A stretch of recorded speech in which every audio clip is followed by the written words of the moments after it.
pipiliin mo talaga yung pakikinggan mo, silipin mo yung buhay nila. Kahit sa mga rappers, tol, ito, pag mamimili ako ng rappers na pakikinggan, titignan ko talaga yung lifestyle nila eh. Kahit gaano pa sila kagaling sa rap, para sa akin, ako ang listener, kahit gaano pa kagaling sa rap tong rapper na to, yung lyrics niya malupit, pero yung lifestyle niya hindi ko ganong trip, hindi ko siya pakikinggan eh.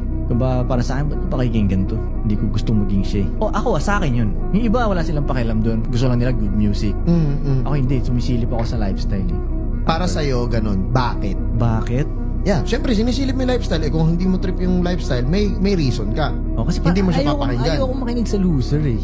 Yung parang ganun, kapag astig lang siya sa rap. Maraming ganun eh, magaling lang siya sa rap, kilala siya sa rap, bars, ganun. Pero pag titingnan mo yung buhay nila, normal sa lahat ng normal. Na ayokong ganun. Yung parang ayokong makinig sa ganun lang eh. Bakit? Maraming ganun na pag titingnan mo yung social media nila, lupit sila ganyan, kwento nila, sa mga kanta nila ganyan, music video, parang astig sila.